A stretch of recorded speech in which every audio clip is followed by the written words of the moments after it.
Alhamdulillahi Rabbil Alamin. Wassalatu wassalamu ala al-mabawti rahmatan lil alamin. Nabiina Muhammad wa ala alihi wa sahbihi wa man tabi'akum bi ihsanin ila yaumiddin, amma ba'd.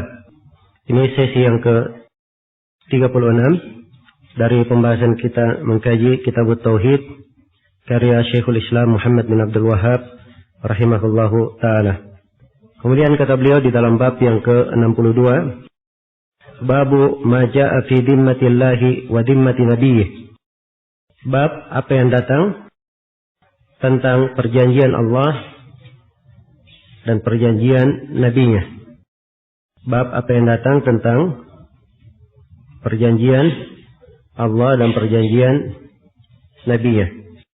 Di dalam bab ini penulis rahimahullahu ta'ala ingin menjelaskan kedudukan suatu perjanjian, yang perjanjian itu disebut di atas nama Allah subhanahu wa ta'ala atau di atas perjanjian Allah, bahwa hal yang seperti ini adalah perkara yang diagungkan.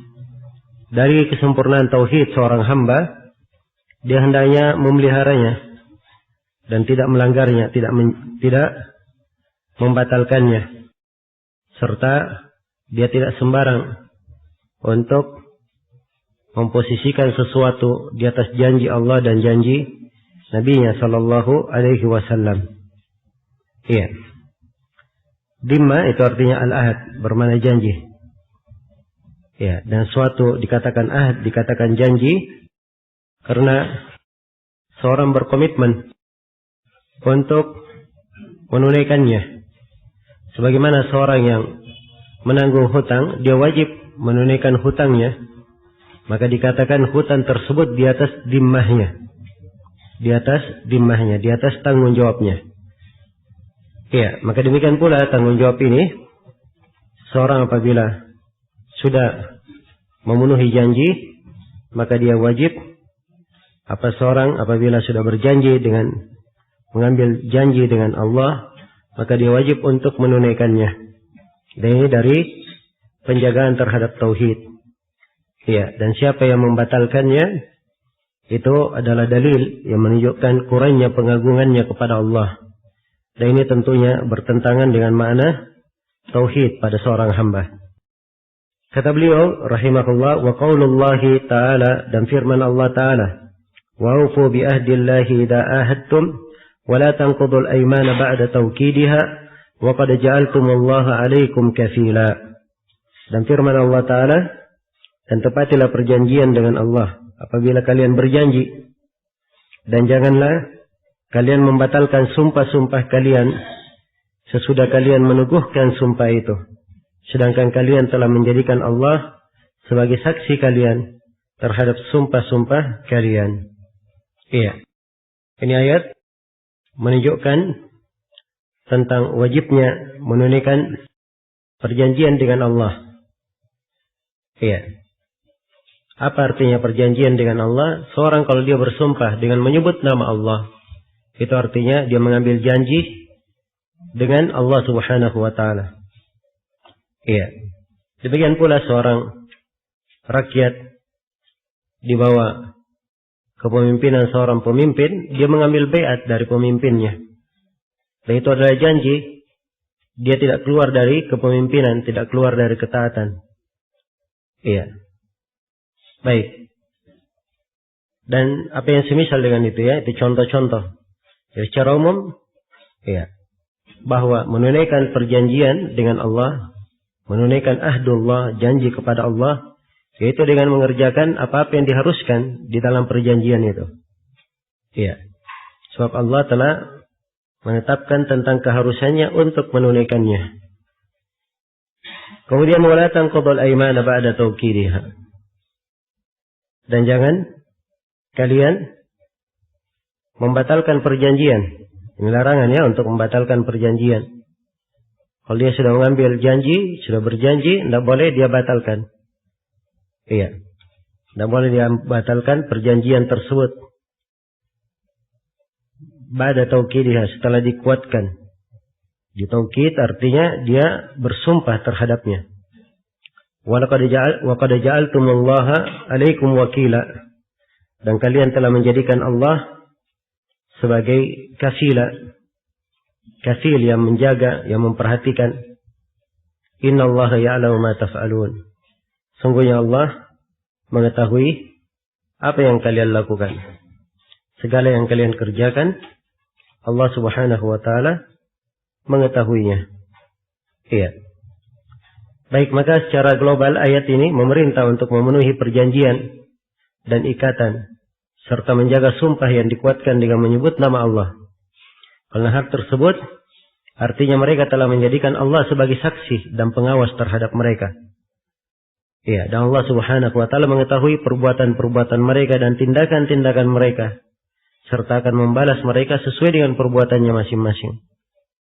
Sisi pendalilan ayat berkaitan dengan bab ini adalah ayat ini menunjukkan wajibnya memenuhi janji. Iya. Di antara janji yang diambil adalah apa yang berlaku di kalangan manusia. Apa yang berlaku di kalangan manusia. Kalau diberikan jaminan, keamanan, diberikan perlindungan, ini janji. Harus dipenuhi. Iya. Dan membatalkannya itu artinya membatalkannya itu adalah dalil tentang kurangnya pengagungan dia terhadap Allah di dalam dirinya. Dan ini semuanya menunjukkan apa? Menunjukkan kurangnya tauhid.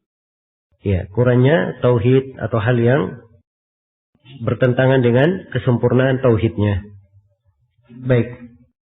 Kandungan dari ayat ini yang pertama, terdapat kewajiban memenuhi janji dan kesepakatan-kesepakatan. Kemudian yang kedua, haramnya membatalkan perjanjian dan sumpah yang telah masuk dalam perjanjian dan suatu kesepakatan. Ya, sebab seorang muslim sifatnya dalam memenuhi perjanjian. Iya. Dan ini hendaknya dijaga. Dan ini cakupannya luas ya, cuman banyak orang tidak memahami. Kalau misalnya ada orang kafir masuk ke negeri Islam, anggaplah misalnya seperti sekarang ini, turis-turis masuk ke Indonesia. Maka stempel di imigrasi itu adalah jaminan keamanan dari pemerintah. Bahwa dia diberikan lindungan dan jaminan keamanan masuk ke negara. Dan ini perjanjian yang dibuat oleh pemerintah terhadap turis tersebut. Dan perjanjian yang seperti ini kewajiban untuk seluruh rakyat menjaganya.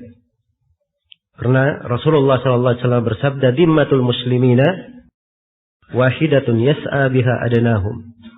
Perjanjian kaum muslimin itu satu, dijaga dari lapisan paling bawahnya hingga paling atasnya, semuanya menjaga. Karena itu kalau pemerintah sudah memberikan jaminan keamanan, maka wajib atas seluruh individu di dalam negara itu menjaga jaminan keamanan yang diberi oleh pemerintah. Karena itu tidak benar ya, membuat kezaliman terhadap turis-turis asing. Iya. Membuat bentuk-bentuk pelampauan batas terhadap mereka. Sebab ini artinya dia Dia melanggar perjanjian.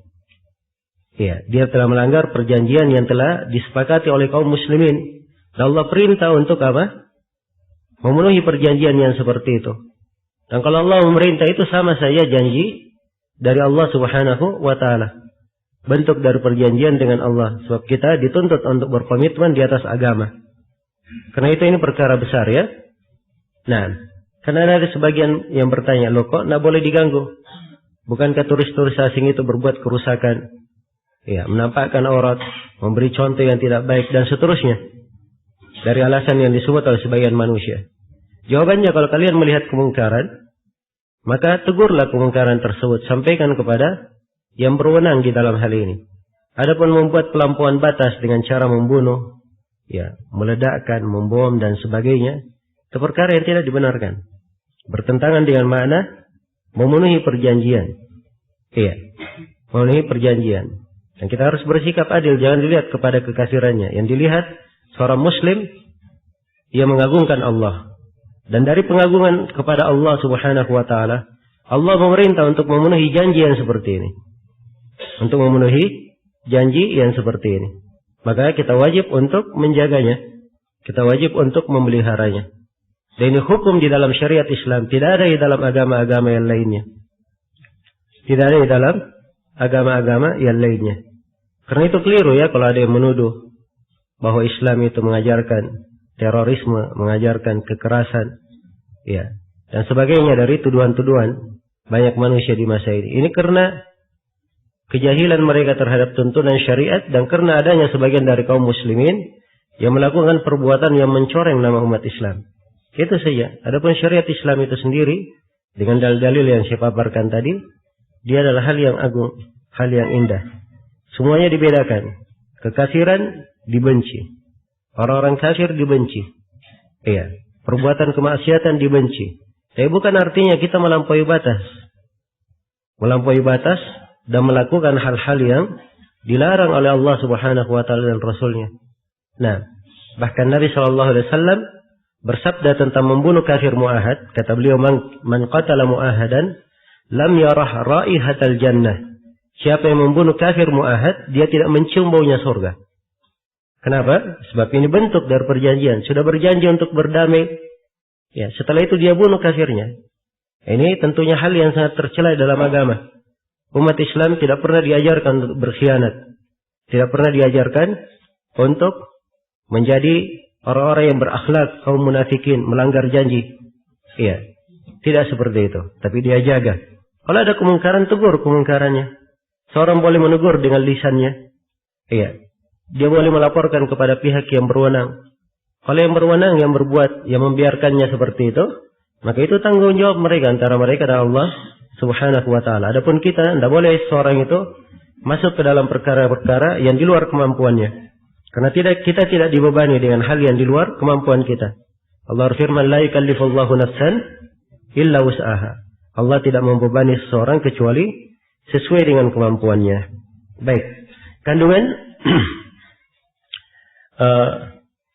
dari ayat ini, dari kandungan ayat ini juga penetapan sifat ilmu bagi Allah dan bahwa sahnya tidak ada satu apapun yang tersembunyi bagi Allah.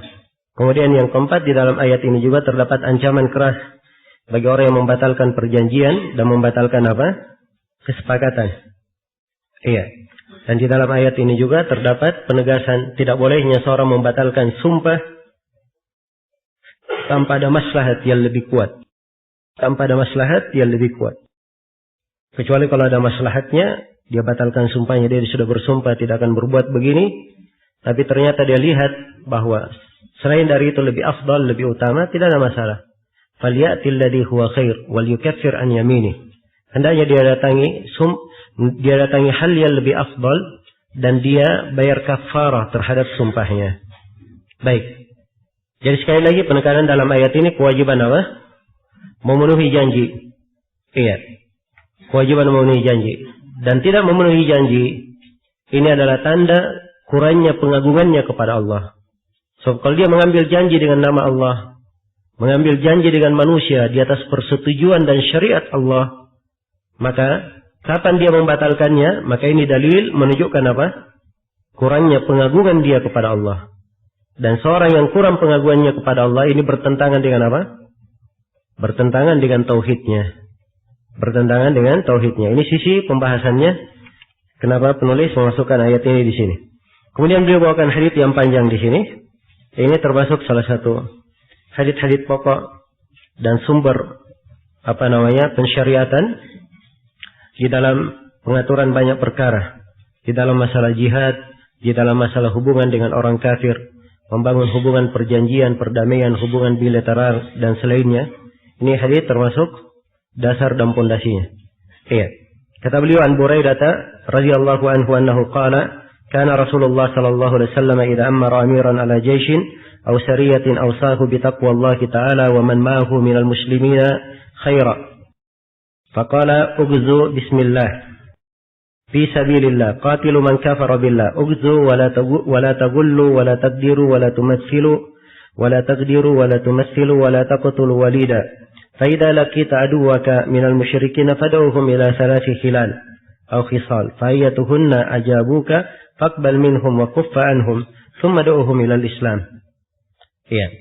Kata beliau dari Buraidah radhiyallahu anhu, beliau berkata, adalah Rasulullah sallallahu alaihi wasallam apabila beliau mengangkat, ya, apabila beliau mengangkat seorang komandan pasukan, iya, amir di sini ya bahasanya, ala jaish atau syariah, sebab amir komandan pasukan apakah di jaish pasukan besar atau di syariah pasukan kecil, apakah di pasukan induk maupun di pasukan kecil, pasukan pecahan.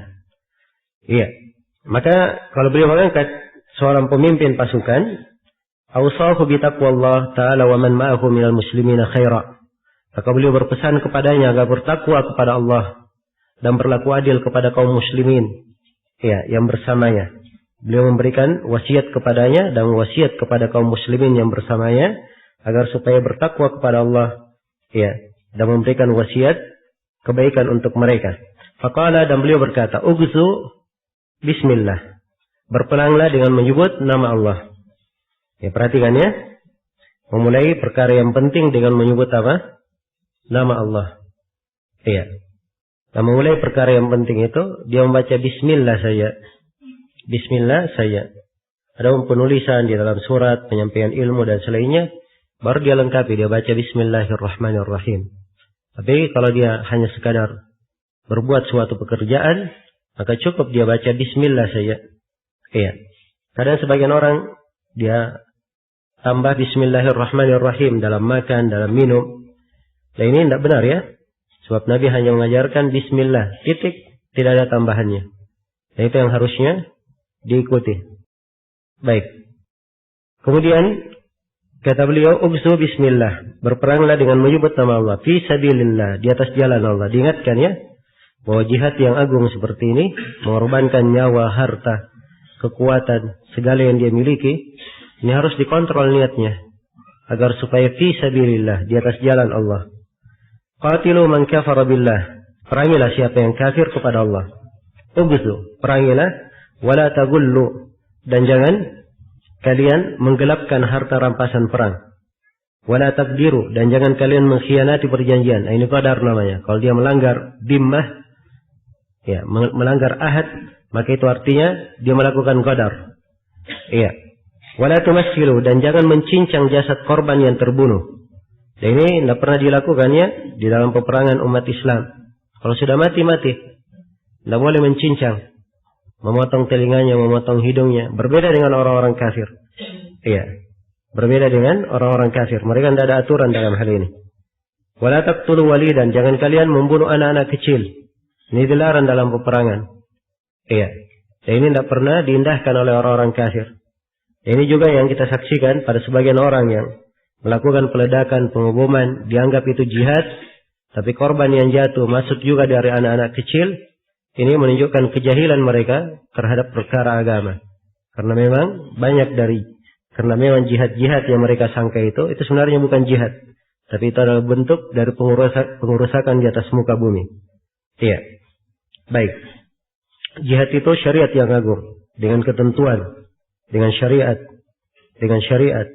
Seorang melaksanakannya dibangun di atas ibadah. Iya. Dan inilah yang mengontrolnya. Itu yang membangkitkan keberanian. Iya. Bukan dia bermodal keberanian saja. Tidak ada kontrol agama.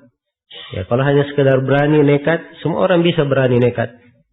Ya, apalagi kalau sudah mau mati, sudah bosan hidup. Siapa yang tidak berani? Tapi yang menjadi masalah, kaitannya dengan apa? Ini nyawa berharga di sisi Allah atau tidak? Pengorbanannya berharga di sisi Allah atau tidak? Ini yang perlu diperhatikan. Dan inilah yang dijaga di dalam syariat. Baik. Kata beliau, "Fa idza laqita aduwaka minal musyrikina fad'uhum ila salasi khilal aw khisal." Apabila engkau mendapati musuh-musuhmu dari kalangan kaum musyrikin, ajaklah mereka kepada 3 perkara. Iya. Bila mereka menyetujui ajakanmu, maka terimalah persetujuan itu dari mereka dan hentikan serangan terhadap mereka. Nah, dan di sini diperintah untuk menerima ajakan mereka yang mana saja mereka terima dari 3 ajakan. Apa ajakan tersebut? Kata beliau, "Ud'uhum ilal Islam. Fa in ajabuka faqbal minhum." Iya. Kata beliau, ajaklah mereka untuk memeluk Islam. Kalau mereka setuju, terimalah persetujuan itu dari mereka. ثم دعوهم إلى التحول من دارهم إلى دار المهاجرين وأخبرهم أنهم إن فعلوا ذلك فلهم ما للمهاجرين وعليهم ما على المهاجرين فإن أبوا أن يتحولوا منها فأخبرهم أنهم يكونون كأعراب المسلمين يجري عليهم حكم الله ولا يكون لهم في الغنيمة والفيء شيء إلا يجاهدوا مع المسلمين. Iya. Jadi kalau mereka sudah setuju menerima Islam, maka kata Nabi, ajarkan kepada mereka untuk berhijrah dari daerah mereka ke daerah kaum muhajirin. Ya. Yaitu di mana? Pindah ke negeri kaum muslimin. Serta beritahukan kepada mereka, apabila mereka melaksanakan hal ini, maka mereka akan mendapatkan hak dan kewajiban sebagaimana hak dan kewajiban kaum muhajirin. Ya. Namun kalau mereka menolak untuk berhijrah dari daerah mereka, beritahukan kepada mereka bahwa mereka akan mendapatkan perlakuan seperti orang-orang pedalaman dari kaum muslimin. Hukum Allah berlaku terhadap mereka, yang juga berlaku terhadap kaum mukminin, bahwa mereka tidak menerima bagian apapun dari ghanimah dan fai, kecuali bila mereka berjihad bersama kaum muslimin. Ya, jadi ghanimah dan fai itu ada pembagiannya ya, bagi siapa yang tinggal di negeri kaum muslimin. Nah, berada bersama kaum muhajirin. Adapun mereka yang tidak mau berhijrah ke negeri kaum muslimin, maka ini seperti orang-orang Arab, orang-orang yang berada di pedalaman. Iya, mereka tidak diberi hak khusus kecuali kalau dia ikut jihad khusus. Ikut jihad khusus. Nah, dan ini juga menunjukkan bahwa seorang muslim yang masuk Islam dan dia di negeri kafir, tetap di negeri kafir, itu tidak membatalkan keislamannya. Ya, dia hanya berdosa saja kalau dia tidak berpindah tanpa udzur. Dan dia hanya mengurangi hak dan kebaikan untuk dirinya sendiri. Iya. Baik. Kata beliau, fa'inhum abau fas'alhumul jizyah. Fa'in ajabuka faqbal minhum wa kuffa anhum. Kemudian kata Nabi, ya. Jika mereka menolak perkara tersebut, tawaran keislaman ditolak, maka mintalah kepada mereka untuk membayar jizyah. Ini poin yang kedua. Jadi yang pertama, ajak dulu masuk Islam. Kalau tidak terima, disuruh membayar apa? Membayar jizyah. Kalau mereka setuju, terima persetujuan dari mereka dan hentikan serangan terhadap mereka. Jadi wajib membayar jizyah. Iya. Dan jizyah ini dipungut terhadap seluruh orang-orang kafir. Seluruh orang-orang kafir menurut pendapat yang lebih rajih. Iya. Walaupun sebagian ulama ada yang membatasi dipungut hanya dari orang-orang Yahudi dan Nasara dan orang Majusi saja. Tapi yang benarnya bahwa dipungut dari semuanya. Sebab di dalam hadits ini dikatakan apa? Ya, minal musyrikin. Ya, disebut minal musyrikinnya dari kaum musyrikin secara umum. Ya, idza kita aduwaka minal musyrikin. Apabila kamu menjumpai musuhmu dari kaum musyrikin, tidak ada pembedaan. Baik. Dan jizyah dipungut di mana dihitung pada setiap orang dewasa yang berada di negeri itu, diambil setiap tahunnya 1 dinar atau setengah dinar. Nah, diambil setiap tahunnya 1 dinar. Ya, dipungut. Jadi, setiap tahun mereka bayar 1 dinar. Ya, satu kepala, orang kafir yang sudah dewasa, kemudian diserahkan kepada negeri kaum muslimin. Itu membayar jizyah.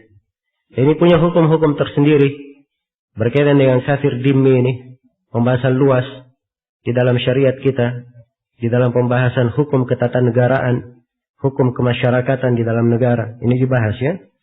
Baik. Kemudian yang ketiga, tawaran yang ketiga, kalau mereka tidak mau masuk Islam, tidak mau bayar jizyah, maka kata Nabi SAW, فَإِنْهُمْ أَبَوْا فَاسْتَعِنْ بِاللَّهِ وَقَاتِلْهُمْ. Ya, jika mereka masih menolak perkara-perkara tersebut, maka mohonlah pertolongan kepada Allah dan perangilah mereka. Perangilah mereka. Iya. Kemudian kata beliau, wa idza hasarta ahla hisnin fa araduka an taj'ala lahum dhimmatallahi wa dhimmata nabiyyih fala taj'al lahum dhimmatallah wa dhimmata nabiyyih. Apabila engkau ingin mengepung kubu pertahanan sebuah musuh, benteng pertahanan musuh, maka lalu mereka ingin kamu membuat perjanjian Allah dan Rasulnya untuk mereka, maka jangan kamu membuat perjanjian Allah dan perjanjian Nabi untuk mereka. Tapi buatlah perjanjian dari dirimu dan dari kawan-kawanmu. Iya. Walakin ij'al lahum dimmataka wa dimmata ashabik. Fa innakum an takhfiru dimamakum wa dimmata ashabikum ahwanu min an takhfiru dimmata Allah wa dimmata nabiyyi. Karena apabila kalian membatalkan perjanjian tersebut, maka risikonya lebih ringan daripada kalian melanggar perjanjian Allah dan perjanjian Nabi-Nya. Iya. Jadi kaum musyrikin, orang-orang kafir kadang mengetahui bahwa umat Islam ini berpegang dengan janji. Maka untuk membuat perjanjian mereka minta supaya diturunkan di atas janji Allah dan Rasul-Nya. Iya. Dan ini tidak diperbolehkan. Kenapa? Sebab siapa yang mengetahui bahwa ini adalah janji Allah dan janji Rasul-Nya berkaitan dengan hukum Allah dan hukum Rasul-Nya, tapi dikembalikan kepada dirinya sendiri. Iya, sebab beda ya antara hukum Allah dan hukum manusia. Hukum Allah dan Rasul-Nya itu pasti benar, tapi hukum para ulama, hukum orang-orang yang prajurit pasukan yang ikut, mungkin benar mungkin salah. Tapi di sini dianjurkan untuk diberi hukum dari diri mereka sendiri. Iya. Sebab kalau terjadi mereka melanggar janji, dosanya lebih ringan. Dosanya lebih ringan. Jelas ya? Baik, dan ini menunjukkan bahwa ketika diserahkan kepada diri mereka sendiri, wajib untuk dipenuhi. Wajib untuk dipenuhi, tidak boleh dilanggar. Kemudian kata beliau, wa idza hasarta ahla hisnin fa araduka an tunzilahum ala hukmillah, fala tunzilhum ala hukmillah, lakin anzilhum ala hukmik. Fa'innaka la tadri atusiba hukma Allah fihim am la, rawahu Muslim. Dan apabila kamu mengepung kubu pertahanan musuh, lalu mereka ingin agar engkau mengeluarkan mereka atas hukum Allah, jangan engkau mengeluarkan mereka atas hukum Allah, tetapi keluarkan mereka di atas dasar hukum dari ijtihad kamu. Karena sesungguhnya jika engkau tidak mengetahui bahwa tindakanmu terhadap mereka itu sesuai dengan keputusan Allah atau tidak. Nah, ini diriwayatkan oleh Imam Muslim rahimahullah. Baik, ini hadits penting ya, sebenarnya banyak sekali kandungan pelajaran yang terdapat di dalamnya. Ya, hanya saja saya ingin menekankan di sini titik penekanan penulis berkaitan dengan masalah apa? Memenuhi janji Allah. Iya, dan memenuhi janji yang diambil dari manusia secara umum. Bahwa memenuhi janji itu artinya pengagungan terhadap Allah. Kalau dia sudah berjanji dengan menyebut nama Allah, maka dia wajib untuk mengagungkan Allah. Kapan dia langgar, ini artinya dia kurang pengagungannya kepada Allah. Dan ini tentunya berbahaya bagi tauhid. Berbahaya bagi tauhid.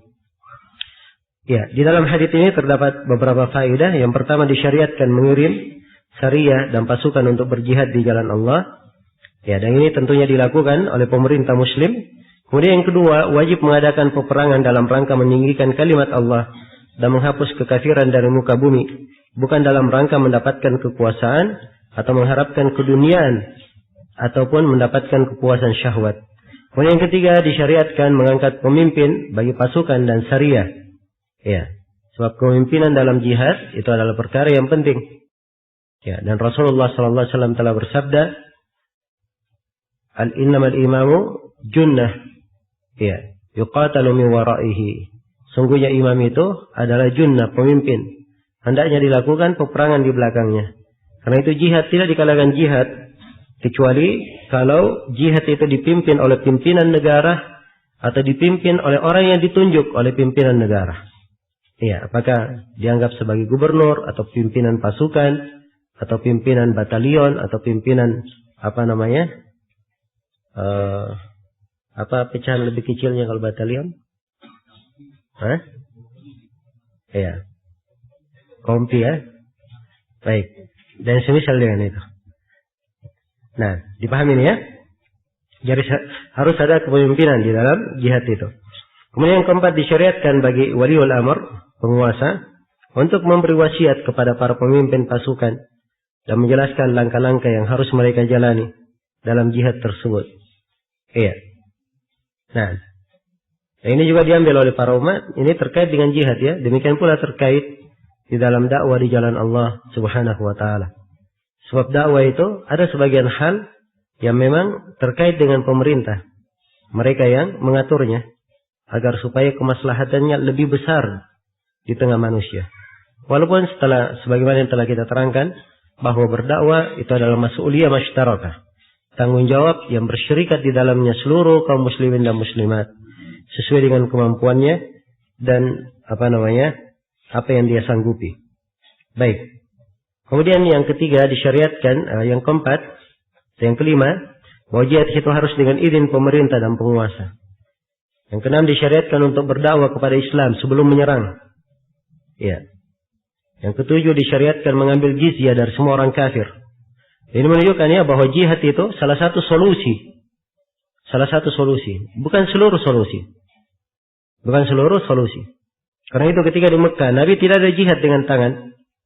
Tidak ada jihad dengan pedang di Mekah. Karena di Mekah kondisinya bukan solusi kalau berjihad dengan tangan. Karena itu hanya diperintah mereka berjihad dengan apa?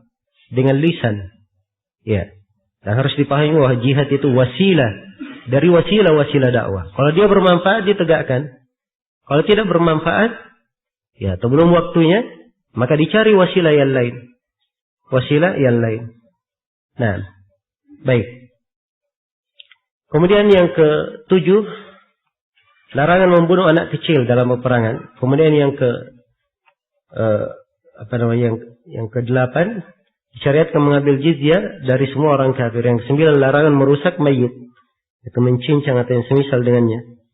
Nah, yang karena dia ingin balas dendam, dia rusak seperti orang-orang kafir yang melakukannya.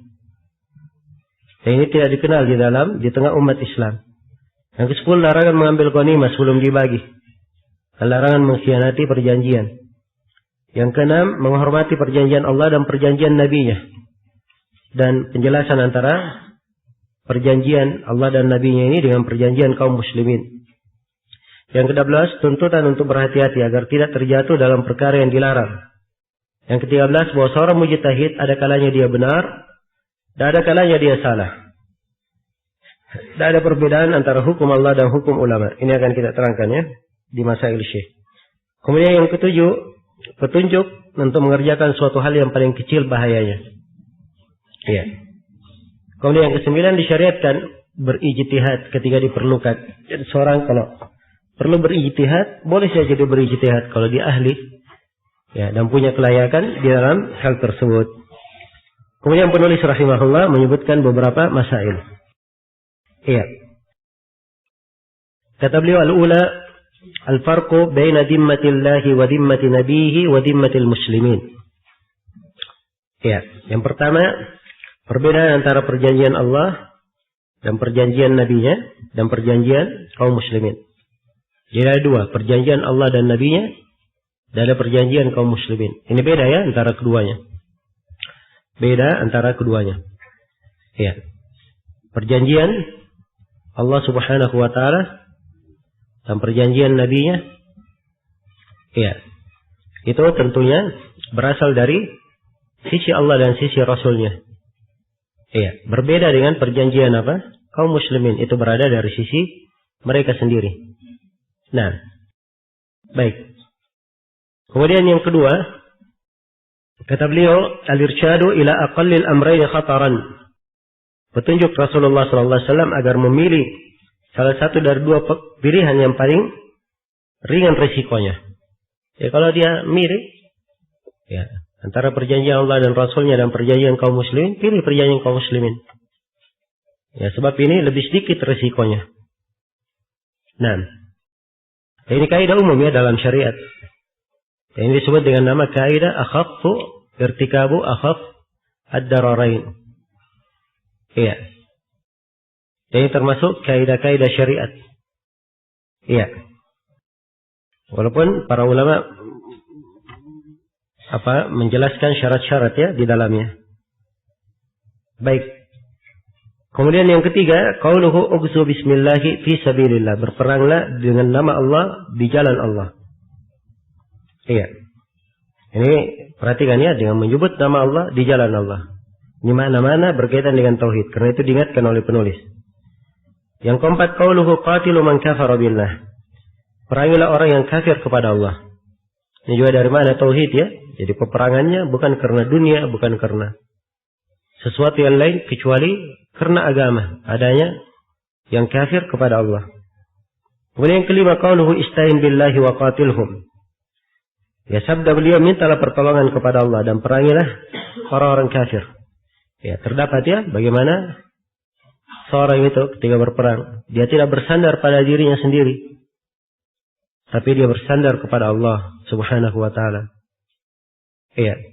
Karena itu Nabi sallallahu alaihi wasallam di perang Badar atau di salah satu peperangan di perang Uhud, Nabi sallallahu alaihi wasallam berdoa kepada Allah Subhanahu wa taala. Iya. Di sela-sela peperangan, beliau mengangkat tangannya sampai jatuh ridanya. Sampai jatuh apa? Ridanya. Ini bentuk dari permohonan pertolongan kepada Allah Subhanahu wa taala. Dan ini dari kesempurnaan ibadah, kesempurnaan tauhid sebagaimana yang telah kita terangkan. Karena itu para nabi dan para rasul semuanya berdoa kepada Allah, memohon kepada Allah. Padahal mereka adalah hamba yang paling dekat kepada Allah, paling dikabulkan doanya. Bersamaan dengan itu mereka ahli ibadah dan paling banyak berdoa kepada Allah Subhanahu wa taala. Iya. Kemudian yang keenam, al-farqu baina hukmillahi wa hukmil ulama. Perbedaan antara hukum Allah dan hukum ulama. Beda ya? Kalau hukum Allah itu pasti benar. Adapun hukum ulama kadang benar, kadang apa? Kadang salah. Itu perbedaan pertama. Perbedaan kedua, kalau menurunkan manusia kepada hukum Allah, ini hanya boleh, kemungkinan bolehnya di masa Nabi saja. Sebab Nabi yang tahu ini hukum Allah atau bukan. Ada persetujuan dari Allah atau dia secara langsung.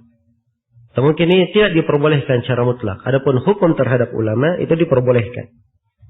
Ya, itu diperbolehkan. Nah, ini penting ya bagi seorang hamba. Karena itu kalau dia ditanya apa hukum Islam tentang perkara ini, jangan dia katakan, oh hukum Islam begini. Sebab siapa yang meyakinkan bahwa betul itu hukum Islam, dia tidak keliru di dalam menggambarkannya. Ya. Maka dia jawab dengan hal yang bagus. Ya, dalil menunjukkan begini. Ya, atau ketentuan dalil menunjukkan begini. Nah, itu baru tepat. Tapi kalau dia pastikan ini hukum Islam seperti ini, itu tidak diperbolehkan kecuali pada hal yang betul-betul apa? Meyakinkan sekali. Ya. Pada hal yang betul-betul meyakinkan sekali. Contohnya misalnya ada yang bertanya, apa hukum Islam tentang memakan bangkai?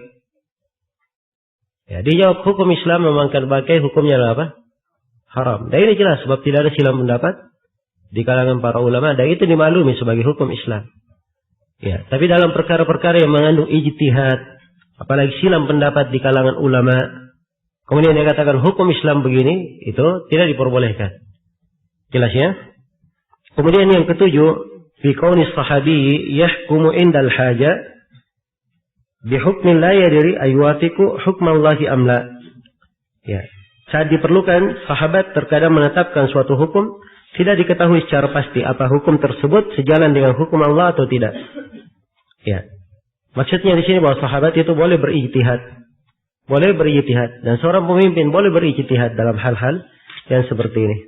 Baik, selesai bab ini, kita pindah ke bab berikutnya. Bab yang ke-63 berkata penulis rahimahullahu ta'ala, Babu maja'a fil iksami ala Allah. Bab larangan untuk bersumpah, iya, untuk bersumpah atas nama Allah terhadap seseorang atau terhadap orang lain. Iya. Sini di penerjemahannya disebutkan dengan mendahului Allah. Itu mungkin kata yang paling mendekati ya. So, maksudnya begini, iksam itu dia bersumpah dengan menyebut nama Allah bahwa Allah menghendaki begini terhadap kamu. Iya. Ini maksud yang diinginkan oleh penulis di sini. Ya, seperti dalam kisah yang akan datang, ya seorang bersumpah kepada kawannya, ya bahwa demi Allah, Allah tidak akan mengampunimu. Dia bersumpah dengan nama Allah bahwa Allah apa?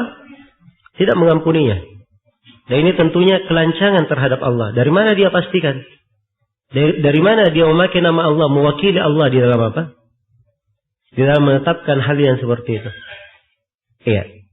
Dan ini kelancangannya terhadap Allah Subhanahu wa ta'ala. Karena itu diterangkan di sini oleh Syekh rahimahullah dalam pembahasan ini. Ya, sebab ini perkara yang bertentangan dengan tauhid. Pada tauhid rububiyah dan tauhid uluhiyah. Iya. Ada tauhid rububiyah dan tauhid uluhiyah. Nah, dan bersumpah atas nama Allah, menggunakan nama Allah terhadap sesuatu, ini terbagi menjadi 3. Yang pertama, kalau dia bersumpah dengan hal yang dikabarkan oleh Allah dan Rasulnya. Apakah itu penetapan maupun penafian. Contohnya misalnya, dia bersumpah demi Allah, sungguh Allah akan menjadikan nabinya memberi syafaat bagi makhluk pada hari kiamat. Ini boleh atau tidak? Jawabannya boleh, karena memang Allah sudah kabarkan bahwa nabi akan memberi syafaat untuk siapa? Umatnya pada hari kiamat. Atau seorang bersumpah demi Allah, Allah tidak mengampuni orang yang berbuat kesyirikan. Boleh atau tidak ini? Jawabannya ini boleh, sebab dia di sini bersumpah dengan hal yang merupakan pengabaran dari Allah dan Rasulnya sendiri. Karena itu ini tidak ada masalah. Sumpah yang kedua, dan ini juga hukumnya boleh, adalah seorang bersumpah atas nama Allah, karena kekuatan rojanya, kekuatan harapannya, dan besarnya baik sangkanya kepada Allah Subhanahu wa Ta'ala. Ini diperbolehkan ya. Ini sudah kita singgung pada pertemuan yang telah lalu. Nah, kisahnya adalah kisah tentang Ar-Rabi' bintu An-Nadhr. Ar-Rabi' bintu An-Nadhr. Ar-Rabi' bintu An-Nadhr ini, dia mematahkan atau memecahkan gigi taring atau gigi seri, gigi sania ya. Gigi gigi geraham. Dia mematahkan gigi geraham seorang budak perempuan dari Al-Ansar. Jadi hukumnya apa kalau dia patahkan gigi orang? Hukumnya kan qisas. As-sin lebih sin. Dia patahkan gigi, qisas juga dengan dipatahkan giginya. Jadi qisas sudah ingin ditegakkan oleh Nabi. Terpenuhi sudah syarat-syarat qisas. Orang yang bersangkutan dan keluarganya menuntut untuk qisas. Nah, begitu Nabi akan mengqisasnya, baik. Atau begitu Nabi sudah memerintah untuk mengqisas, maka dari pihak keluarga Ar-Rabi menawarkan supaya suluh, damai saja. Damai dalam artian apa? Tidak usah dipatahkan giginya, bayar saya dia. Tapi mereka tidak mau menerima, tetap ingin diqisas. Maka berdirilah seorang sahabat atau berdirilah saudara-saudaranya, saudara laki-lakinya, yaitu Anas bin Nadhr radhiyallahu anhu. Dia berkata, apakah gigi geraham Ar-Rabi akan dipecahkan? Demi Allah ya Rasulullah, jangan dipecahkan gigi Ar-Rabi. Sini dia bersumpah, ya demi Allah jangan dipecahkan. Yang seperti ini sebenarnya dia bukan menolak hukum Allah. Bukan menolak hukum Allah. Tapi ini yang dia inginkan adalah apa? Harapan yang sangat kuat kepada Allah Subhanahu wa Ta'ala, agar supaya orang-orang itu menerima untuk membayar dia. Jangan menuntut untuk apa? Diqisas. Jangan menuntut untuk diqisas. Maka setelah Anas ibn Nadhr berkata seperti itu, maka ternyata pihak dari keluarga orang yang minta diqisas itu pun mereka memaafkan. Luluh hati mereka dan memaafkannya. Nah, karena itu Nabi sallallahu alaihi wasallam bersabda, "Inna min ibadillahi man law aqsama 'ala Allahi la abarrah." Sungguhnya dari hamba-hamba Allah Subhanahu wa Ta'ala ada sebagian orang kalau dia bersumpah atas nama Allah, maka pasti Allah akan kabulkan apa yang dia inginkan. Nah, ini sama ya kisahnya Anas ibn Rabi'. Yang seperti ini tidak ada masalah. Dia bukan menentang syariat, bukan pula berbuat pelanggaran, tapi kekuatan apa? Harapan. Kepada Allah Subhanahu wa Ta'ala dan baik sangkanya kepada Allah.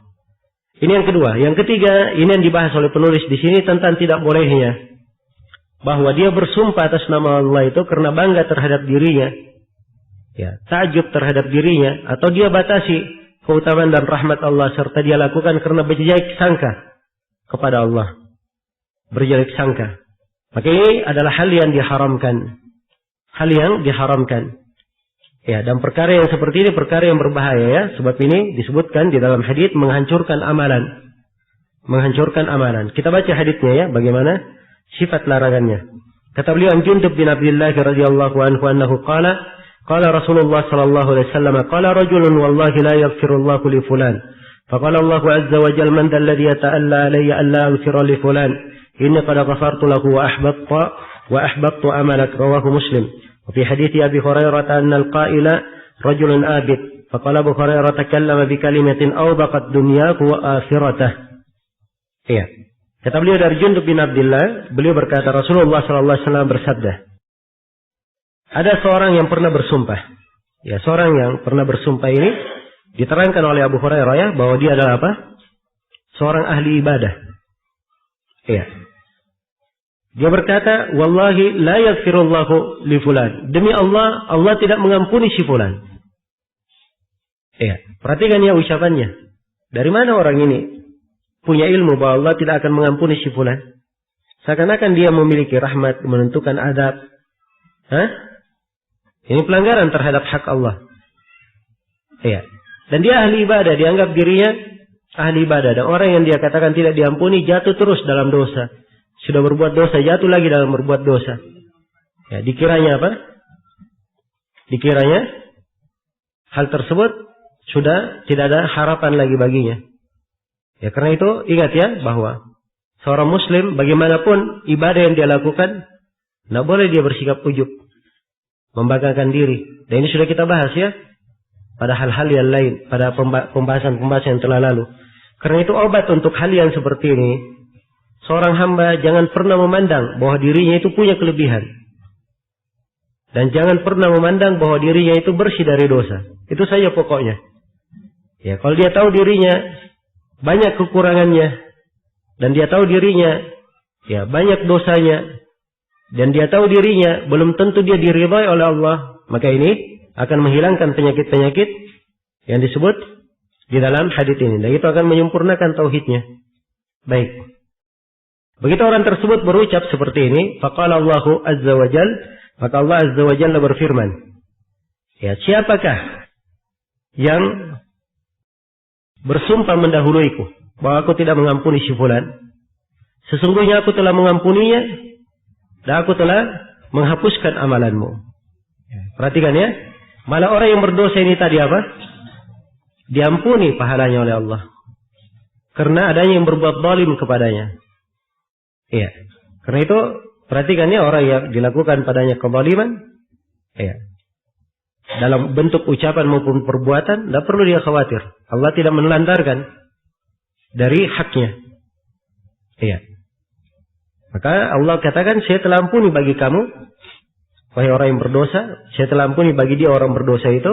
Adapun kamu, wahai orang yang berkata, ya, bahwa orang yang berdosa ini tidak akan diampuni oleh Allah, Allah berfirman, aku batalkan, aku hapuskan amalanmu. Justru amalannya hapus karena rasa ujubnya. Rawahu Muslim. Ini hadits diriwayatkan oleh Imam Muslim. Ya, Abu Hurairah menyebut ya bahwa orang yang mengucapkan ini adalah seorang ahli ibadah. Dan Abu Hurairah menerangkan bahwa dia mengucapkan suatu perkataan, satu kalimat saja, tapi membinasakan dunia dan akhiratnya. Ini luar biasa ya. Dan ini prahara satu kalimat. Ya. Dan banyak orang tidak memahami kalimat yang dia ucapkan. Karena itu kata seorang penyair bijaksana, ihdar lisanaka ayyuhal insan, la yaldaghannaka innahu su'ban. Hati-hati dengan lisan kamu itu, hai manusia. Jangan sampai lisan itu menggigit kamu sendiri. Karena lisan kamu itu kadang dia adalah ular besar yang membahayakan. Ya, satu kalimat menghancurkan dunia dan akhiratnya. Iya. Dan ini banyak ya dalam hadits-hadits Rasulullah SAW. Antaranya Nabi SAW bersabda, Inna ar-rajula la yatakallamu bi kalimatin la yatabayyanu fiha, yazillu biha ila an-nar abada ma baina al-masyriqi wal maghrib. Seorang lelaki kadang berbicara dengan satu kalimat.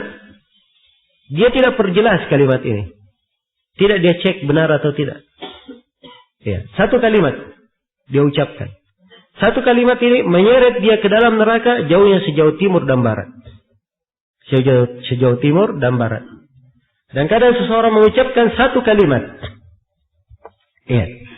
Satu kalimat. Yang kalimat ini dihitung oleh Allah Subhanahu wa taala sebagai kemurkaan terhadapnya hingga hari kiamat. Hingga apa? Hingga hari kiamat. Ini perhatikan ya. Karena satu kalimat. Iya. Karena satu kalimat.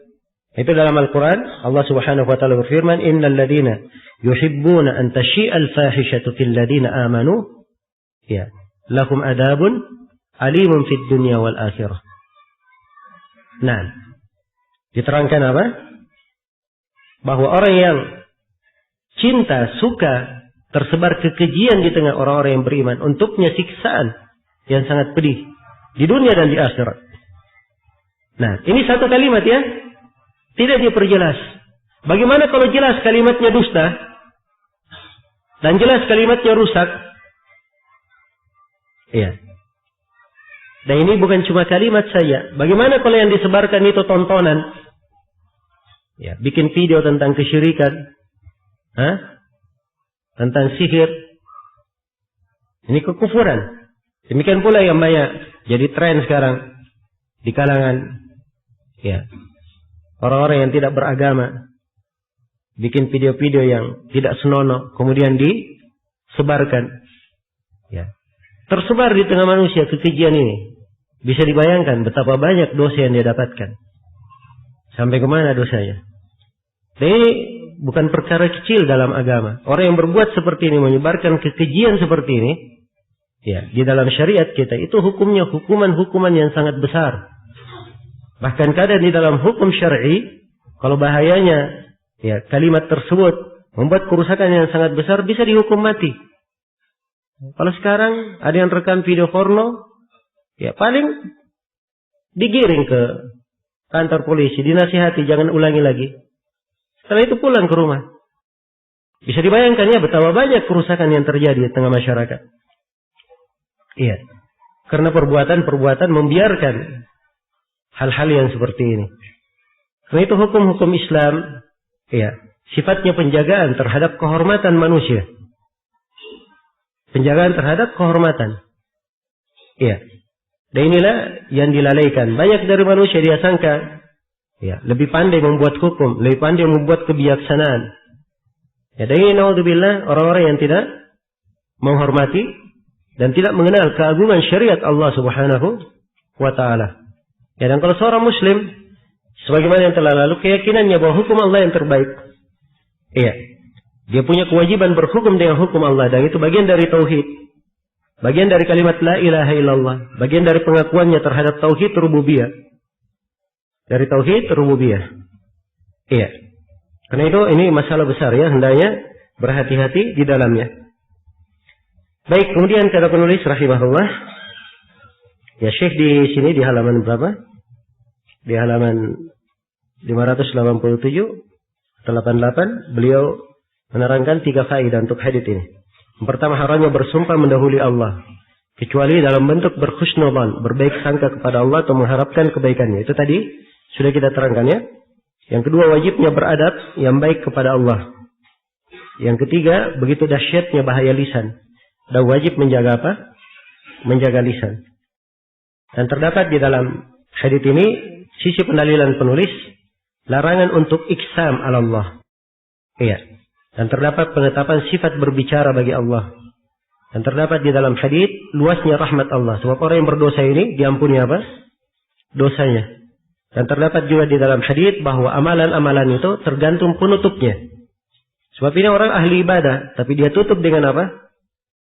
Hal yang membahayakan tauhidnya sehingga apa? Hancurlah amalannya. Iya. Baik, dan di dalam hadits ini juga larangan untuk seseorang itu membatasi rahmat Allah. Tidak boleh ya membatasi rahmat Allah.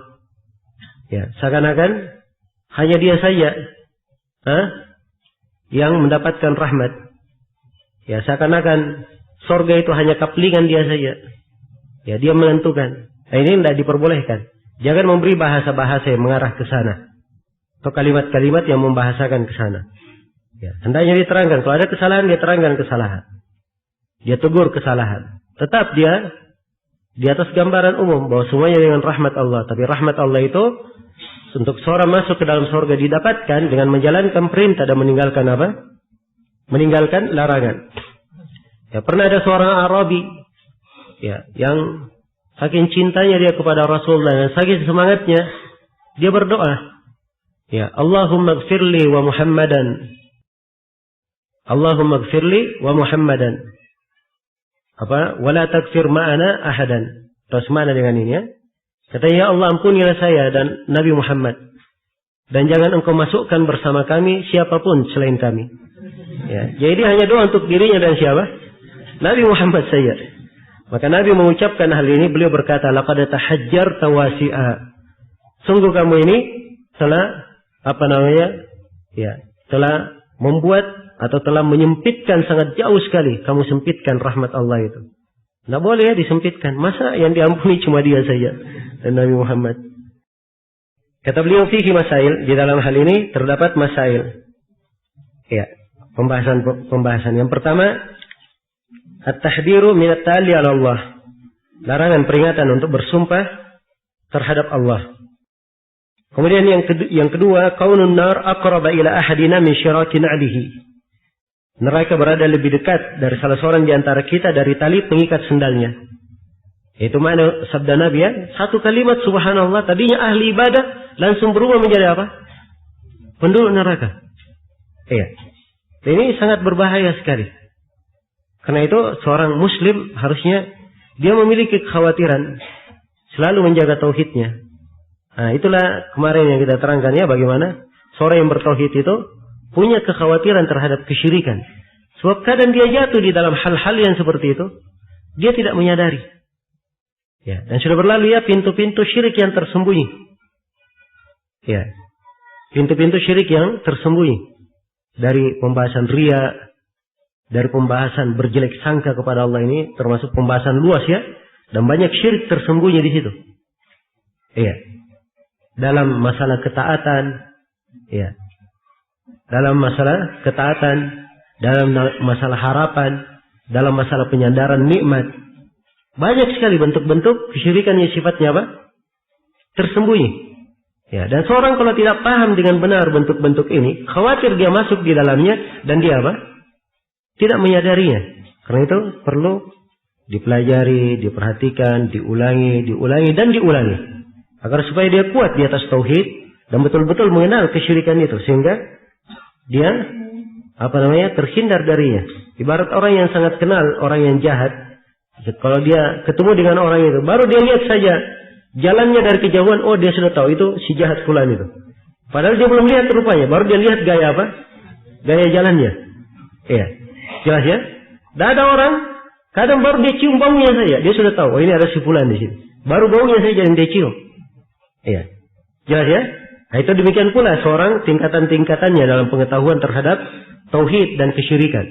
Ya, kalau dia betul-betul kenal kesyirikan, maka peka sekali ya terhadap kesyirikan tersebut. Baru ada yang mendekatinya, dia sudah tahu, oh ini bahaya. Ini perkara yang bisa apa? Menjatuhkan ke dalam kesyirikan. Atau ada bentuk dari kesyirikan yang mendekat. Nah, di sinilah pentingnya apa? Seorang selalu membenahi dan mempelajari tauhidnya. Kemudian yang ketiga, kata beliau, annal jannata mithlu dzalik. Bahwa surga juga seperti itu. Ya, kadang seorang berbuat maksiat, tapi subhanallah di akhir hayatnya ditutup dengan kebaikan, membuat dia apa? Masuk ke dalam surga. Masuk ke dalam surga. Ya. Karena itu hendaknya kita banyak memohon kepada Allah diberi husnul khatimah. Diberi apa? Husnul khatimah. Penutup hidup yang baik. Sebab itu yang menentukan dari penutup hidup. Kemudian yang keempat, kata beliau, fihi syahidun liqaulihi innar rajula la yatakallamu bil kalimah ila akhirih. Bab ini mengandung penguat atas sabda beliau, sungguhnya seorang lelaki mengatakan sebuah kalimat. Itu tadi yang saya baca hadisnya ya. Seorang lelaki ya berbicara dengan sebuah kalimat yang innar rajula yatakallamu bi kalimatin ya. La yatabayyanu fiha yazillu biha ila an-nar ab'ada ma bainal masyriqi wal maghrib. Ya, sesungguhnya seorang lelaki itu kadang berbicara dengan sebuah kalimat ya, yang dia tidak perjelas, maka kalimat ini memasukkan dia ke dalam neraka sejauh timur dan barat. Dan ada beberapa lafaz ya dalam kalimat ini. Sebab itu penulis hanya mengisyaratkan inna rajula la yatakallamu bil kalimat. Ini ada beberapa lafaz selanjutannya.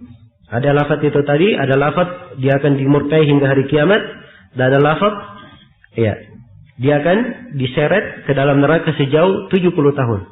Ya, dan ada lafaz-lafaz yang lain tentang hal ini. Dan ini menunjukkan bahayanya. Kemudian yang kelima, anna ar-rajula qad yughfaru lahu bisababin huwa min akrahil umuri ilaihi. Ini termasuk sisi pendalilan yang sangat indah sekali dari penulis rahimahullahu taala. Bahwa seorang lelaki kadang diampuni untuknya suatu dosa disebabkan karena perkara yang sangat dia benci, perkara yang sangat dia benci. Ya. Karena orang ini yang dikatakan tidak diampuni, dia berbuat dosa kan? Ya. Si ahli ibadah mendoakan kepadanya, demi Allah, Allah tidak ampuni kamu. Orang yang diucapkan seperti ini, dia suka atau tidak? Hah? Tentunya dia marah dibilang seperti itu. Dia tidak suka. Ya. Dia tidak suka diucapkan seperti itu. Tapi subhanallah, itu menjadi perkara yang menyebabkan apa? Allah mengampuni dosanya, mendatangkan kebaikan untuknya. Ya, karena itu, ya, ini peringatan dan pelajaran untuk kita semua. Agar supaya kita kalau memandang hal yang jelek itu jangan dipandang 100% dengan hal yang pahit, hal yang jelek. Mungkin saja di belakang kejelekan itu ada perkara yang baik untuk kita. Iya. Pilihan Allah Subhanahu wa taala itu pasti apa? Yang terbaik bagi seorang hamba. Ya, pasti yang terbaik untuk seorang hamba. Mungkin saja kalau dia diberikan apa yang dia pilih untuk dirinya sendiri, mungkin akan mencelakakan dunia dan akhiratnya. Maka Allah pilihkan untuknya hal yang terbaik yang membawa kebaikan untuknya. Maka kalau dia terima pilihan Allah Subhanahu wa taala ini, maka tentunya pilihan Allah itulah yang terbaik sepanjang dia ridha di atas pilihan tersebut. Baik, selesai bab ini ya. Kemudian penulis rahimahullah berpindah ke bab berikutnya. Ya, bab yang ke-64. Kata beliau, babu la yustashfa'u billahi ala khalqih. Bab larangan untuk menjadikan Allah ya sebagai perantara kepada makhluk. Ya. Di dalam bab ini penulis rahimahullah taala ingin menjelaskan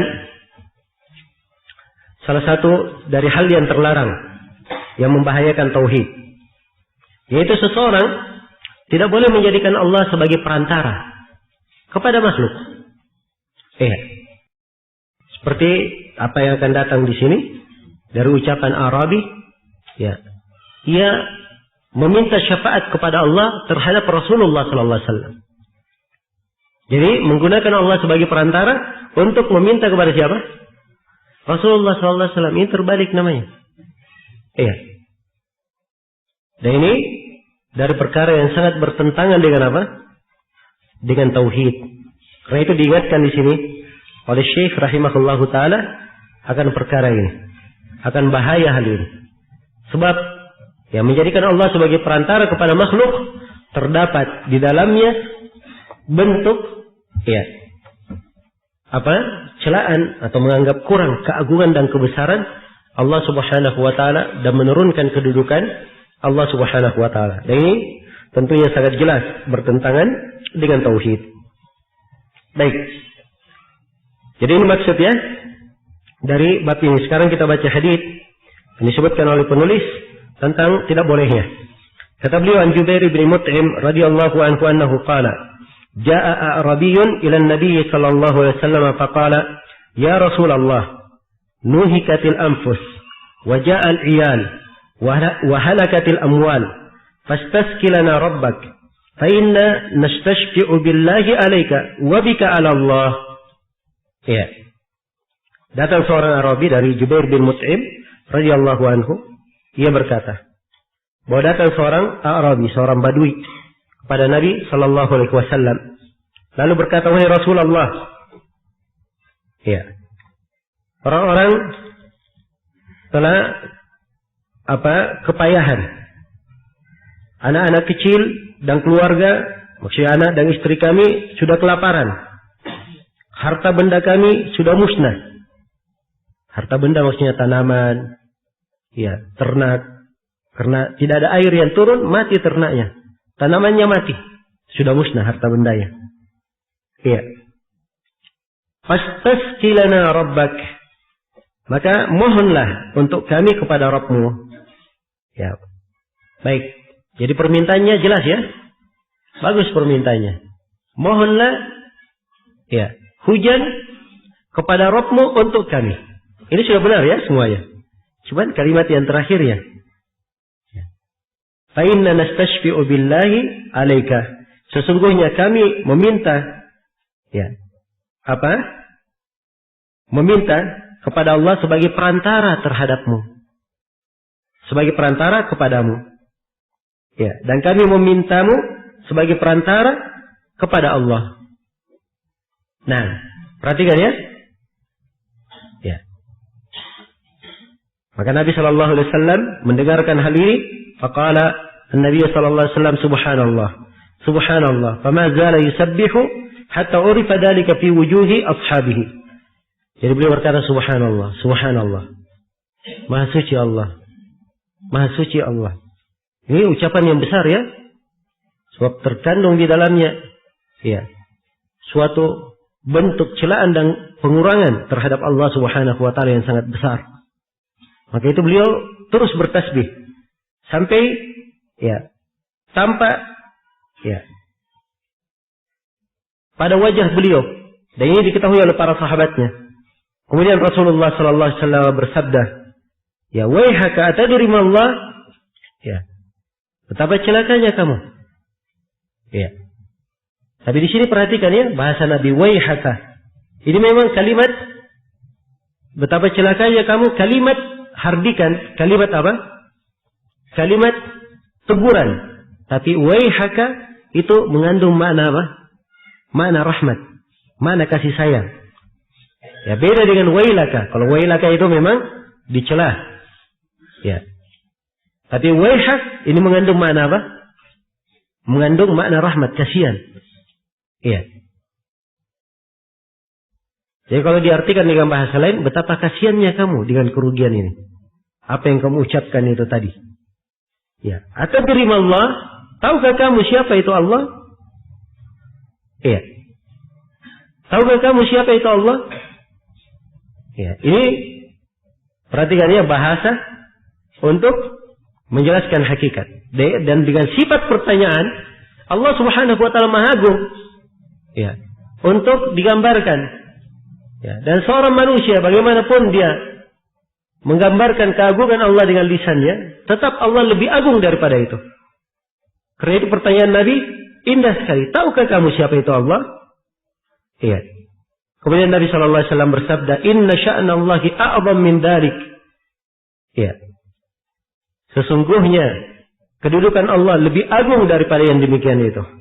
Innahu la yustashfa'u billah ala ahadin min khalqi. Kemudian Nabi pun menjelaskan bagaimana hukumnya, bahwa tidak dibenarkan seseorang itu menjadikan Allah sebagai perantara kepada siapapun dari makhluk. Wa dzakara al-hadits. Kemudian beliau sebutkan haditsnya, rawahu Abu Daud. Ini hadits diriwayatkan oleh siapa? Abu Daud. Ini hadits yang agung ya. Baik, terdapat di dalamnya sejumlah pelajaran. Ya, sisi pendalilan penulis kembali saya tekankan ya, bahwa di dalam hadits ini terdapat keharaman istishfa billah. Ya, keharaman untuk menjadikan Allah sebagai perantara. Guna apa? Sebagai perantara, menjadikan Allah sebagai perantara kepada makhluk. Ini menunjukkan keharamannya. Dan ini diharamkan karena ini bertentangan dengan makna mengagungkan dan membesarkan Allah. Dan tentunya ya, hal ini bertentangan dengan kesempurnaan tauhid seorang hamba. Iya, dan dasar dari tauhidnya. Baik. Itu yang pertama, atau itu kandungan pokok di dalam hadis ini. Di dalam hadis ini terdapat fawaid disebutkan oleh Syekh di halaman 592. Yang pertama, haramnya menjadikan Allah sebagai perantara kepada seorang pun dari makhluknya. Karena hal tersebut terdapat celaan terhadap Allah Ta'ala. Yang kedua, kewajiban mensucikan Allah dari perkara-perkara yang tidak pantas baginya.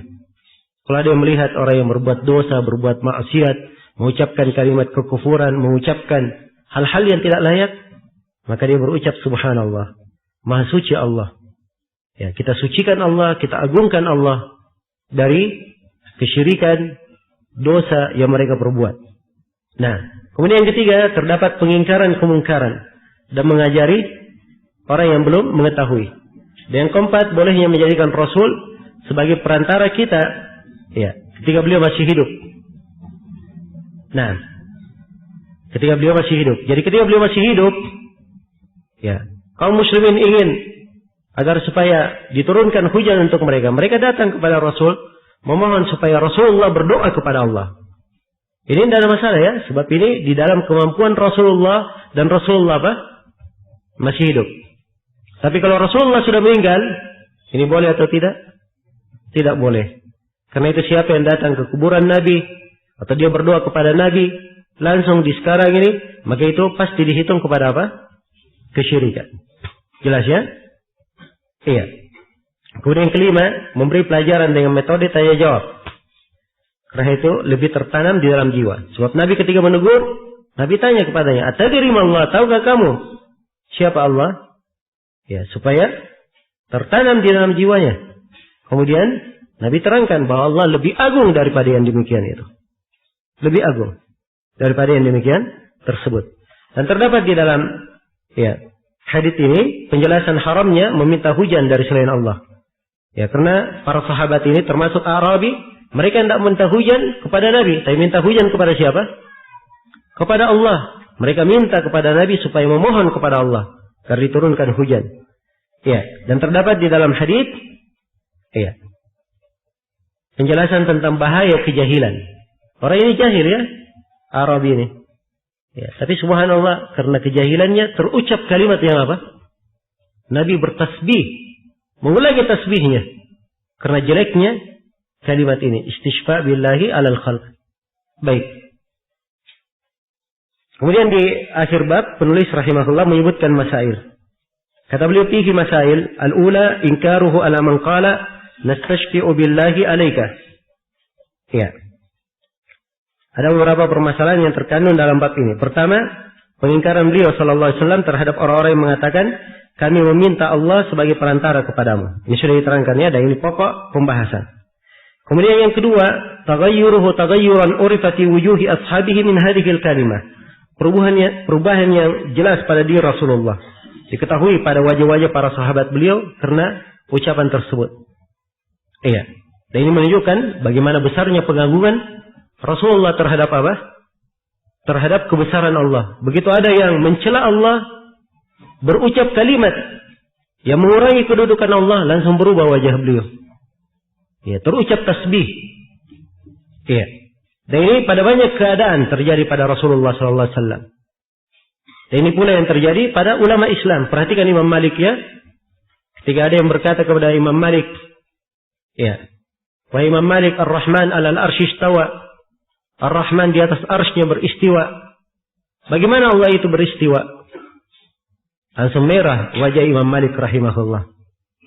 Iya, terbentang urat lehernya. Menunjukkan bahwa beliau apa? Memendam kemarahan dari pertanyaan tersebut. Ya, ini sekadar bertanya saja. Demikian kemarahan Imam Malik. Ya. Dan sekarang ini naudzubillah, orang-orang mempermainkan ayat-ayat Allah. Ya, menghina ayat-ayat Allah dan Al-Quran, menghina dari syariat, menjadikannya sebagai bahan tertawaan, sebagai bahan lawakan. Ya. Tapi yang menjadi masalah apa? Banyak dari orang-orang yang mengaku umat Islam diam-diam saja, ya, bahkan senang dengannya. Dan ini adalah perkara yang sangat berbahaya dan menunjukkan kurangnya apa? Kurangnya keimanan. Ya, karena itu harus selalu ditanamkannya pentingnya ya seorang itu mengenal tauhid, mengenal keagungan Allah agar murni ibadahnya kepada Allah Subhanahu wa taala. Yang ketiga, annahu lam yunkir alaihi qawluhu nastashfi'u bika 'ala Allah. Iya, dan beliau tidak mengingkari ucapan si Arabi ini bahwa kami memintamu dengan perantara kepada Allah. Kalau yang seperti ini tidak ada masalah ya. Sebab menjadikan beliau sebagai perantara kepada Allah itu tidak ada masalah. Sebab memang demikian harusnya. Iya. Dan ini hanya diperbolehkan kalau Nabi apa? Masih hidup. Iya. Kemudian yang keempat, kata beliau, at-tanbih ala tafsir subhanallah. Terdapat tanbih terhadap tafsir subhanallah. Sebab di sini mensucikan Allah ketika Nabi melihat kemungkaran tersebut dan membaca subhanallah, maka ini terdapat tanbih terhadap mana apa? Mensucikan Allah. Mensucikan Allah itu terdapat mengagungkan Allah dari segala kesyirikan, segala kejelekan, segala maksiat. Ya, dan kata subhanallah, pensucian kepada Allah, ini termasuk kalimat yang sangat luas sekali cakupannya. Ya. Sangat luas sekali cakupannya. Ya. Tasbih kepada Allah Subhanahu wa taala. Nah, sangat luas cakupannya. Ini perlu direnungi, perlu dipelajari. Ya. Perlu dipelajari. Ya, dan ini kita tidak cukup waktu ya. Dan juga munasabahnya kurang tepat di sini untuk menguraikan. Dan ada buku-buku ditulis khusus tentang hal ini. Ada sebagian dari penuntut ilmu al-mu'asirin menulis 2 jilid ya, khusus untuk makna tasbih, ya, mensucikan Allah Subhanahu wa taala. Dan ini makna yang agung. Ya, makna yang agung perlu diperhatikan dan dicermati. Baik. Karena itu salah satu dari doa dari 4 kalimat yang agung, subhanallah walhamdulillah wala ilaha illallah wallahu akbar. Ini 4 kalimat yang sangat agung sekali. Kemudian yang kelima, annal muslimina yas'alunahu sallallahu alaihi wasallam al-istisqa. Bahwa kaum muslimin meminta kepada beliau sallallahu alaihi wasallam untuk melakukan istisqa, meminta hujan. Ya, selesai sudah ya bab yang ke-64. Bab yang ke-65. Berkata penulis rahimahullahu taala, babu ma jaa'a fi himayatil Mustafa sallallahu alaihi wasallam himat tauhid wa saddihi turuq asy-syirk. Ya. Bab seputar upaya Nabi sallallahu alaihi wasallam untuk menjaga kemurnian tauhid dan menutup jalan-jalan kesyirikan. Nah, ini perhatikan ya. Syekh membawakannya di akhir pembahasan coba. Bab yang terakhir, bab yang paling belakang sebelum bab terakhir. Setelah beliau uraikan ya, dalam belasan bab bagaimana bentuk-bentuk penjagaan Rasulullah terhadap tauhid itu. Bagaimana Rasulullah menutup segala pintu yang bisa mengantar kepada kesyirikan. Ya, dan bagaimana diterangkan cara seorang menyempurnakan tauhidnya. Ya. Setelah itu beliau tutup pembahasan dengan kaidah. Nah, ini beliau ingatkan lagi kaidahnya. Dan ini dari keistimewaan dan keindahan Syekh di dalam apa? Menanamkan ilmu di buku ini. Iya. Jelas ya? Di dalam bab ini beliau terangkan bagaimana Nabi menjaga lingkup tauhid itu. Menjaga batasan tauhid. Iya. Dan bagaimana Nabi sallallahu alaihi wasallam menutup pintu-pintu yang bisa mengantar kepada kesyirikan. Semua pintu yang bisa mengantar kepada kesyirikan ditutup oleh Rasulullah sallallahu alaihi wasallam. Iya, beliau bawakan 2 hadis. Kata beliau an Abdullah ibn Shikhir radhiyallahu anhu annahu qala, "Intalaqtu fi wafdi Bani Amir ila Rasulillah sallallahu alaihi wasallam, faqulna anta sayyiduna." Faqala as-sayyidu Allah tabaraka wa ta'ala. Faqulna ya, wa afdaluna fadla wa a'zamuna tawla. Maka kami berkata, ya, sesungguhnya engkau adalah orang yang termulia di antara kami, dan engkau adalah orang yang paling tinggi keagungannya, paling besar keagungannya di antara kami. Nah, maka Nabi sallallahu alaihi wasallam bersabda, "Qulu biqaulikum aw ba'di qaulikum, wa la yastajriyannakum asy-syaitan." Rawahu Abu Dawud bi sanadin jayyid. Kata beliau, ucapkanlah perkataan kalian, tapi jangan sampai syaitan menjadikan kalian sebagai wakilnya, ya, sebagai tunggangannya. Nah, diriwayatkan oleh Abu Dawud dengan sanad yang jayyid, dengan sanad yang bagus. Iya. Ini hadis ya, terdapat di dalamnya penjelasan dari Abdullah bin Shikhir radhiyallahu anhu bahwa mereka dalam sebuah rombongan ya, datang kepada Nabi sallallahu alaihi wasallam. Lalu sebagaimana umumnya rombongan dia ketemu dengan Rasulullah ya, dan para sahabat itu sangat menghormati Rasulullah sallallahu alaihi wasallam. Ya, mereka berucap, "Ya Rasulullah, engkau adalah sayyid kami." Engkau adalah apa? Sayyid kami. Ya, maka Nabi SAW menegurnya. Sayyid itu adalah apa? Yang memiliki ketinggian dan kepemimpinan. Ya. Serta keagungan. Itu sayyid. Maka Nabi SAW menegur mereka. As-sayyidu Allahu tabaraka wa ta'ala. Sayyid itu adalah siapa? Allah tabaraka wa ta'ala. Nah, iya. Sini dibantah, dijelaskan tidak bolehnya ucapan tersebut oleh Rasulullah sallallahu alaihi wasallam sebab penggunaan kata sayyid kami, ya, ini tidak cocok di dalam hal ini. Tidak cocok di posisi yang seperti ini. Jelas ya? Iya. Seakan-akan penyandaran kepemimpinan mutlak kepada selain Allah. Karena itu Nabi menegur bahwa as-sayyid adalah siapa? Allah Subhanahu wa taala. Ya, tapi kalau dia gambarkan hanya di konteks penggunaan penggambarannya untuk apa? Orang tertentu misalnya, tidak ada masalah. Ya, seperti Sa'ad bin Ubadah ketika beliau datang dalam keadaan terluka, maka Nabi berkata kepada kawan-kawannya, "Qumu li sayyidikum." Berdirilah kalian untuk apa? Sayyid kalian. Disebut sayyid kalian. Nah, ini posisi yang jelas ya, sebab memang dia sayyid dari sisi pimpinan kaumnya. Pimpinan kaumnya. Maka yang seperti ini tidak ada masalah. Tetapi di dalam hadits ini atau di dalam ucapan para sahabat ini terdapat ilham. Ya, terdapat kesan. Ya, yang mengantar kepada kesan yang jelek. Mengurangi kesempurnaan untuk Allah. Karena itu Nabi langsung mengingatkan bahwa as-sayyid adalah siapa? Allah Subhanahu wa ta'ala. Iya. Baik. Kemudian mereka setelah ditegur mereka berkata lagi, engkau adalah yang paling utama di antara kami, paling teragung, ya, apa namanya, paling terbesar, ya, kecukupan dan keagungannya di antara kami. Maka Nabi SAW memberikan kaidah, qulu biqaulikum atau ba'di qaulikum, silahkan kalian ucapkan ucapan kalian atau sebagian ucapan kalian. Wala yastajriyannakum asy-syaitan. Ya. Dan jangan sampai apa? Syaitan itu ya, menunggangi kalian, menjadi wakil kalian. Kalian diperjalankan oleh syaitan. Iya. Jelas ya? Jadi ini menunjukkan bahwa memuji orang yang terhormat itu boleh saja.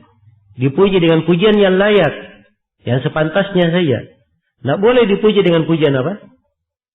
Pujian yang berlebihan. Pujian yang berlebihan. Ya, karena itu Nabi SAW di sini tidak melarang secara mutlak, tapi beliau arahkan, ucapkan ucapan kalian atau sebagian ucapan kalian. Tapi jangan sampai syaitan menunggangi kalian. Iya. Jangan sampai syaitan ya, membuat kalian itu ya, berjalan kemudian ditunggangi oleh syaitan. Baik. Maka di dalam hadits ini dilihat ya bagaimana Rasulullah ya, ketika ada dari para sahabat yang mengucapkan sebuah kalimat, ya padahal kalimat yang diucapkan oleh sahabat ini, ya mengandung kemungkinan. Sebab Nabi kan adalah Sayyid waladi Adam, beliau adalah pemimpin anak Adam. Iya, beliau adalah pemimpin anak Adam. Nah, baik, iya. Jadi dari sini seorang hendaknya ya memperhatikan kalimat yang dia ucapkan. Begitu orang ini mengucapkan kalimat yang terkesan pada kondisinya diarahkan kepada apa? Kepada hal yang keluar dari tauhid, langsung Rasulullah menahannya. Ditutup semua pintu. Boleh katakan bahwa Sayyid adalah siapa? Allah Subhanahu wa ta'ala. Iya. Padahal kalau mengatakan bahwa Nabi Muhammad Sayyiduna, boleh atau tidak? Hah? Kan boleh. Di dalam tasyahud saja kita baca. Iya. Iya kan? Allahumma salli ala Muhammad wa ali Muhammad. Apa wala Ibrahim wala ali Ibrahim. Dalam sebagian riwayat wala Sayyidina Muhammad. Seingat saya begitu ya, ada dalam sebagian riwayat. Iya. Jadi kalau di dalam hal tersebut ada, ya, ini menunjukkan apa? Menunjukkan pembolehan. Cuma di dalam hal ini ada kesan yang bisa mengantar kepada pengagungan kepada selain Allah. Karena itu Rasulullah langsung menutup. Beliau berkata, Sayyid huwa Allah. Sayyid adalah siapa? Allah Subhanahu wa ta'ala. Iya. Baik. Ya, ini sisi pendalilan penulis ya berkaitan dengan hadits ini. Dan terdapat di dalam hadits penjelasan tentang haramnya berlebihan pada Nabi sallallahu alaihi wasallam maupun selainnya. Ya. Karena berlebihan kepada Nabi ini itu adalah jalan yang mengantar kepada apa? Kepada kesyirikan. Iya. Baik. Di dalam hadits ini terdapat fawaid. Yang pertama, tawadhu Nabi sallallahu alaihi wasallam dan ketinggian adab beliau kepada Rabbnya. Kemudian yang kedua, larangan berlebihan dalam memuji dan menghadapi manusia dengannya. Kemudian yang ketiga, bahwa kekuasaan atau kepemimpinan sempurna pada hakikatnya hanyalah milik Allah Subhanahu wa taala. Iya. Dan sesungguhnya sudah seharusnya untuk meninggalkan pujian dengan menggunakan kata sayyid. Kemudian yang keempat, larangan memaksakan diri dalam lafaz-lafaz dan bahwa sudah sepantasnya seorang itu sederhana dalam berbicara. Ini kadang kalau seorang dia puji orang lain, ya dia kumpulkan lafaz-lafaz yang indah untuk memujinya. Ini takalluf ya. Tapi pujilah dengan hal yang biasa. Perkara yang ada padanya. Itu perkara yang biasa, apalagi dari sisi pengabaran saja tidak ada masalah. Kemudian yang kelima, penjagaan terhadap tauhid dari perkara-perkara yang dapat merusak ya tauhid itu, baik berupa perkataan maupun apa? Maupun perbuatan. Ya, dan terdapat di dalam hadits ini bagaimana keagungan Nabi sallallahu alaihi wasallam di jiwa-jiwa para sahabatnya dan penghormatan mereka terhadap Nabi sallallahu alaihi wasallam. Dan terdapat di dalam hadits ini bahwa al-gulu matiyatus syaitan. Gulu itu adalah tunggangan apa? Tunggangan syaitan. Berlebih-lebihan itu tunggangan syaitan. Kemudian hadits yang kedua, kata beliau, wa an Anas radhiyallahu anhu anna nasan qalu ya Rasulullah ya khairana wa bana khairina wa sayyidana wa bana sayyidina. Iya. Dari Anas bin Malik radhiyallahu anhu, beliau berkata, ada orang-orang yang berkata, wahai Rasulullah, wahai orang yang terbaik kami dari putra, ya, wahai orang yang terbaik kami dan putra dari orang yang terbaik kami. Wahai sayyid kami dan putra dari sayyid kami. Ini pujian berlebihan ya. Faqala, maka Nabi berkata, ayuhan nas, qulu biqaulikum wa la yastahwiyannakum syaitan. Ana Muhammad Abdullah wa rasuluhu. Ma uhibbu an tarfa'uni fawqa manzilati allati anzalani Allahu azza wa jalla, rawahu Nasa'i bi sanadin jayyid. Kata beliau, maka Rasulullah menjawab, wahai sekalian manusia, ucapkanlah perkataan kalian, tetapi jangan sekali-sekali syaitan memperdaya kalian dalam berucap. Aku hanyalah Muhammad, hamba Allah dan Rasulnya. Aku tidak senang jika kalian mengangkat kedudukanku melebihi kedudukan yang Allah azza wa jalla telah tetapkan untuk diriku. Ya, diriwayatkan oleh Imam Nasa'i dengan sanad yang jayyid. Perhatikan ya, beliau langsung tutup ya pintu ini sebagai penjagaan terhadap tauhid, sebagai bentuk ya menutup segala pintu yang bisa mengantar kepada kesyirikan. Maka di dalam hadits ini sama dengan sebelumnya terdapat larangan berlebihan dalam memuji dan memaksakan diri dalam memuji dengan kalimat-kalimat yang kadang menjatuhkan ke dalam kesalahan. Kemudian yang kedua terdapat tawadhu, kerendahan hati Rasulullah sallallahu alaihi wasallam dan bagaimana beliau menjaga ya akidah dari hal-hal yang dapat merusaknya. Dan terdapat penegasan bahwa Nabi Muhammad hanyalah hamba dan rasulnya. Inilah sikap pertengahannya. Bahwa dikatakan beliau adalah hamba sama dengan makhluk yang lainnya, ya fakir kepada Allah, bukan tempat beribadah, bukan tempat berdoa, tapi beliau adalah Rasul Allah, ditinggikan oleh Allah Subhanahu wa taala sebagai seorang rasul. Dan terdapat peringatan dari tipu daya syaitan bahwa ada kalanya syaitan itu datang dari jalan menambah-nambah ketentuan syariat. Dan ini sudah kita terangkan kemarin ya di pembahasan tentang gulu, ya berlebihan dan ekstrim di dalam beragama. Kemudian Syekh rahimahullahu taala menyebutkan di sini masail. Iya. Kata beliau fihi masail, terdapat beberapa masail. Al-ula tahdirun nas minal gulu. Pertama, peringatan keras pada seluruh manusia terhadap sikap ekstrim. Yang kedua, ma yang bagi ayyakul ya man qila lahu anta sayyiduna, tentang ketidakpantasan untuk seseorang yang berkata kepada yang dikatakan ya, atau apa yang harusnya diucapkan kepada siapa yang dikatakan untuknya wahai sayyid kami. Nah, wahai sayyid kami. Maksudnya kalau dia ucapkan sesuatu, dia ucapkan pada tempatnya, pada hal yang menggambarkan kedudukannya tetapi tidak berlebihan, tidak berlebihan. Kemudian yang ketiga, qauluhu la yastajriyannakum syaitan ma'annahum lam yaqulu illa al-haq. Iya.